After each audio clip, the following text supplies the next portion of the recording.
শেহতীয়াকৈ 2023 চনৰ ICC মহিলাৰ 19 বৰ্ষৰ অনুৰ্ধৰ বিশ্বকাপ ক্ৰিকেটত কোনখন দেশে বিজয়ী খিতাপ অৰ্জন কৰিছে? ইয়াত চাৰিটা অপশ্যন দিয়া আছে। অপশ্যন এ দিয়া আছে ভাৰত, অপশ্যন বি দিয়া আছে জাপান, অপশ্যন চি দিয়া আছে চীন, অপশ্যন ডি দিয়া আছে আফ্ৰিকা। এই চাৰিটাৰ ভিতৰত শুদ্ধ উত্তৰ কোনটো হ'ব? শুদ্ধ উত্তৰ হ'ব অপশ্যন এ, ভাৰতবৰ্ষ। শেহতীয়াকৈ 2023 চনৰ ICC মহিলাৰ 19 বৰ্ষৰ অনুৰ্ধৰ বিশ্বকাপ ক্ৰিকেটত ভাৰতবৰ্ষই বিজয়ী খিতাপ অৰ্জন কৰিছে। 2022 বৰ্ষৰ কমনৱেলথ গেমছত সৰ্বাধিক পদক কোনখন দেশে লাভ কৰিছিল? ইয়াত চাৰিটা অপশ্যন দিয়া আছে। অপশ্যন এ দিয়া আছে লণ্ডন, অপশ্যন বি দিয়া আছে অষ্ট্ৰেলিয়া, অপশ্যন চি দিয়া আছে চীন, অপশ্যন ডি দিয়া আছে ভাৰতবৰ্ষ। এই চাৰিটাৰ ভিতৰত শুদ্ধ উত্তৰ কোনটো হ'ব?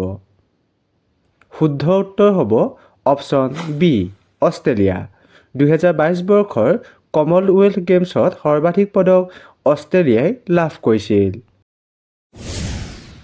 2022 বৰ্ষৰ কমনৱেলথ গেমছত অষ্ট্ৰেলিয়াই সৰ্বমুঠ কেইটা পদক লাভ কৰিবলৈ সক্ষম হৈছিল? ইয়াত চাৰিটা অপশ্যন দিয়া আছে।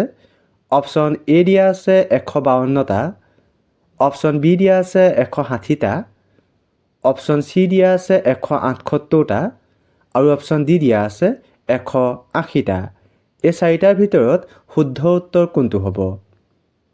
শুদ্ধ উত্তৰ হ'ব অপশ্যন চি, 178টা। 2022 বৰ্ষৰ কমনৱেলথ গেমছত অষ্ট্ৰেলিয়াই 178টা পদক লাভ কৰিবলৈ সক্ষম হৈছিল।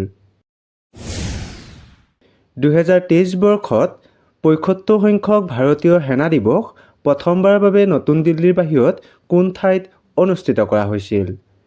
ইয়াত চাৰিটা অপশ্যন দিয়া আছে। অপশ্যন এ দিয়া আছে গুৱাহাটী, অপশ্যন বি দিয়া আছে পশ্চিমবংগ, অপশ্যন চি দিয়া আছে বাংগালোৰ, অপশ্যন ডি দিয়া আছে মুম্বাই। এই চাৰিটাৰ ভিতৰত শুদ্ধ উত্তৰ কোনটো হ'ব? শুদ্ধ উত্তৰ হ'ব অপশ্যন চি, বাংগালোৰ। 2023 বৰ্ষত 75 সংখ্যক ভাৰতীয় সেনা দিৱস প্ৰথমবাৰৰ বাবে নতুন দিল্লীৰ বাহিৰত অৰ্থাৎ বাংগালোৰত অনুষ্ঠিত কৰা হৈছিল। 2022 বৰ্ষৰ কমনৱেলথ গেমছত পদক বিজয়ৰ ক্ষেত্ৰত ভাৰতবৰ্ষৰ স্থান কিমান আছিল? ইয়াত চাৰিটা অপশ্যন দিয়া আছে। অপশ্যন এ দিয়া আছে তৃতীয়, অপশ্যন বি দিয়া আছে চতুৰ্থ, অপশ্যন চি দিয়া আছে সপ্তম, অপশ্যন ডি দিয়া আছে দশম। এই চাৰিটাৰ ভিতৰত শুদ্ধ উত্তৰ কোনটো হ'ব? শুদ্ধ উত্তৰ হ'ব অপশ্যন বি, চতুৰ্থ।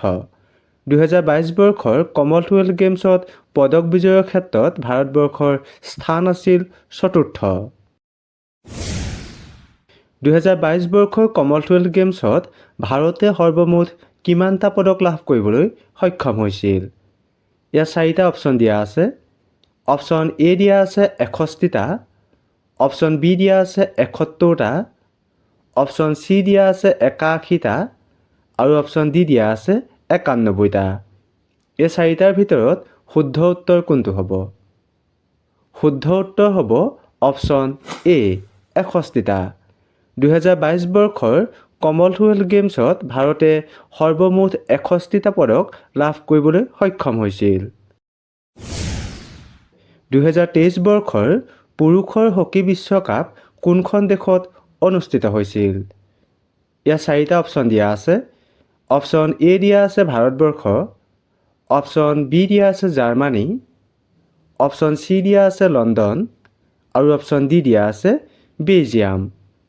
এই চাৰিটাৰ ভিতৰত শুদ্ধ উত্তৰ কোনটো হ'ব? শুদ্ধ উত্তৰ হ'ব অপশ্যন এ, ভাৰতবৰ্ষ। 2023 বৰ্ষৰ পুৰুষৰ হকী বিশ্বকাপ ভাৰতবৰ্ষত অনুষ্ঠিত হৈছিল।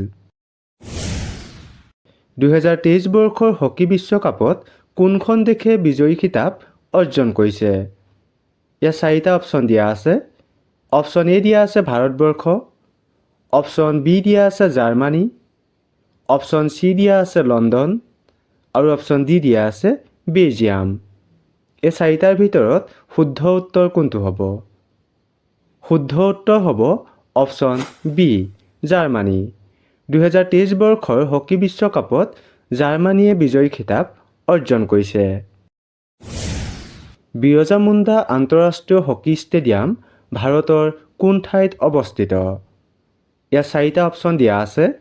অপশ্যন এ দিয়া আছে কলকাতা, অপশ্যন বি দিয়া আছে মুম্বাই, অপশ্যন চি দিয়া আছে বাংগালোৰ আৰু অপশ্যন ডি দিয়া আছে ৰৌকেলা। এই 4টাৰ ভিতৰত শুদ্ধ উত্তৰ কোনটো হ'ব?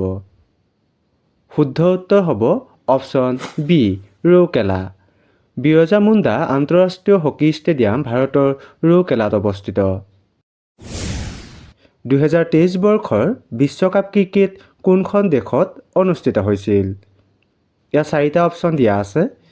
অপশ্যন এ দিয়া আছে চীন, অপশ্যন বি দিয়া আছে অষ্ট্ৰেলিয়া, অপশ্যন চি দিয়া আছে ভাৰত, অপশ্যন ডি দিয়া আছে জাপান। এই 4টাৰ ভিতৰত শুদ্ধ উত্তৰ কোনটো হ'ব? শুদ্ধ উত্তৰ হ'ব অপশ্যন চি ভাৰত। 2023 বৰ্ষৰ বিশ্বকাপ ক্ৰিকেট ভাৰতত অনুষ্ঠিত হৈছিল। ভাৰতবৰ্ষৰ প্ৰথমখন ৰাষ্ট্ৰীয় ক্ৰীড়া বিশ্ববিদ্যালয় ক'ত স্থাপন কৰা হৈছিল? ইয়াত 4টা অপশ্যন দিয়া আছে। অপশ্যন এ দিয়া আছে অসম, অপশ্যন বি দিয়া আছে মণিপুৰ, অপশ্যন চি দিয়া আছে মিজোৰাম, অপশ্যন ডি দিয়া আছে মেঘালয়। এই 4টাৰ ভিতৰত শুদ্ধ উত্তৰ কোনটো হ'ব? শুদ্ধ উত্তৰ হ'ব অপশ্যন বি মণিপুৰ। ভাৰতবৰ্ষৰ প্ৰথমখন ৰাষ্ট্ৰীয় ক্ৰীড়া বিশ্ববিদ্যালয় মণিপুৰত স্থাপন কৰা হৈছে। 2022 চনত মেজৰ ধ্যান চান্দ খেল ৰত্ন বঁটা কাক প্ৰদান কৰা হৈছিল? ইয়াত 4টা অপশ্যন দিয়া আছে। অপশ্যন এ দিয়া আছে নীৰজ চোপ্ৰা, অপশ্যন বি দিয়া আছে শৰথ কমল, অপশ্যন চি দিয়া আছে মনপ্ৰীত সিং আৰু অপশ্যন ডি দিয়া আছে মিতালী ৰাজ। এই 4টাৰ ভিতৰত শুদ্ধ উত্তৰ কোনটো হ'ব? শুদ্ধ উত্তৰ হ'ব অপশ্যন বি শৰথ কমল। 2022 চনত মেজৰ ধ্যান চান্দ খেল ৰত্ন বঁটা শৰথ কমলক প্ৰদান কৰা হৈছিল। মেজৰ ধ্যান চান্দ খেল ৰত্ন বঁটাক পূৰ্বতে কি নামেৰে জনা গৈছিল? ইয়াত 4টা অপশ্যন দিয়া আছে।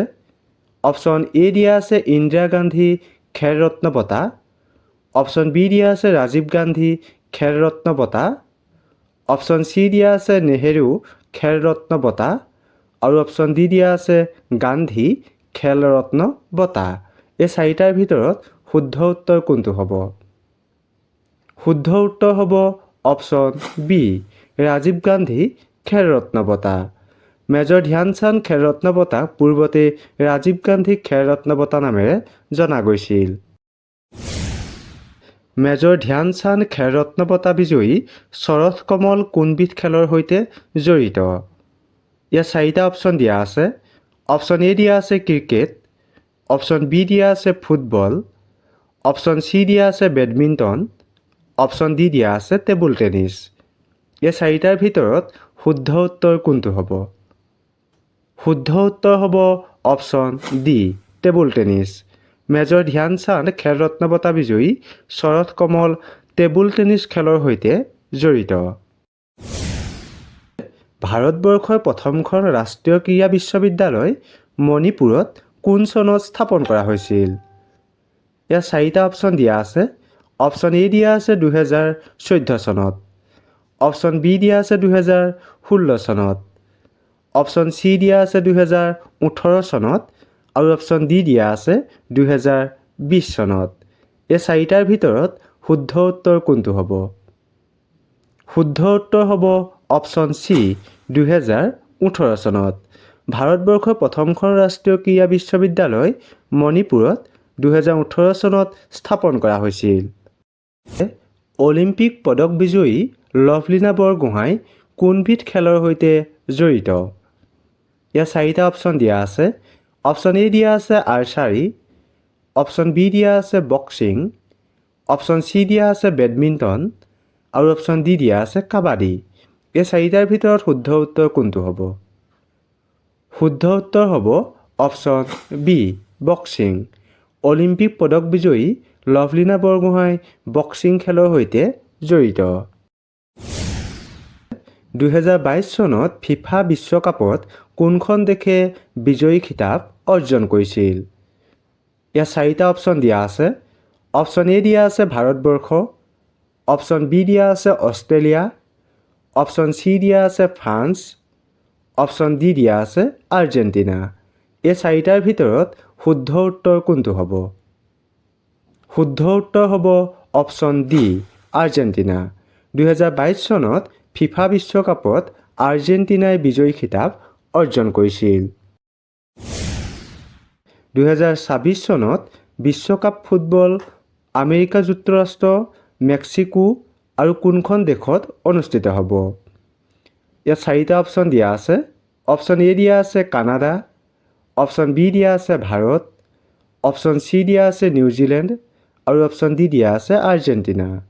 এই 4টাৰ ভিতৰত শুদ্ধ উত্তৰ কোনটো হ'ব? ইয়াত শুদ্ধ উত্তৰ হ'ব অপশ্যন এ কানাডা। 2026 চনত বিশ্বকাপ ফুটবল আমেৰিকা যুক্তৰাষ্ট্ৰ, মেক্সিকো আৰু কানাডাত এই 3খন দেশত অনুষ্ঠিত হ'ব। 2026 চনত কমনৱেলথ গেমছ ক'ত অনুষ্ঠিত হ'ব? ইয়াত 4টা অপশ্যন দিয়া আছে। অপশ্যন এ দিয়া আছে ভাৰত, অপশ্যন বি দিয়া আছে আমেৰিকা, অপশ্যন চি দিয়া আছে লণ্ডন আৰু অপশ্যন ডি দিয়া আছে অষ্ট্ৰেলিয়া। এই 4টাৰ ভিতৰত শুদ্ধ উত্তৰ কোনটো হ'ব? শুদ্ধ উত্তৰ হ'ব অপশ্যন ডি অষ্ট্ৰেলিয়া। 2026 চনত কমনৱেলথ গেমছ অষ্ট্ৰেলিয়াত অনুষ্ঠিত হ'ব। ধিং এক্সপ্ৰেছ বুলি তলৰ কোনগৰাকী খেলুৱৈক জনা যায়? ইয়াত 4টা অপশ্যন দিয়া আছে। অপশ্যন এ দিয়া আছে লভলীনা বৰগোহাঁই, অপশ্যন বি দিয়া আছে নয়নমণি শইকীয়া, অপশ্যন চি দিয়া আছে হিমা দাস আৰু অপশ্যন ডি দিয়া আছে হিমন্ত বিশ্ব শৰ্মা। এই 4টাৰ ভিতৰত শুদ্ধ উত্তৰ কোনটো হ'ব আপোনালোকে কমেণ্ট কৰি জনাব। আৰু যদি ভিডিঅ'টো চাই ভাল লাগিলে আগলৈ শ্বেয়াৰ কৰি দিব। ধন্যবাদ।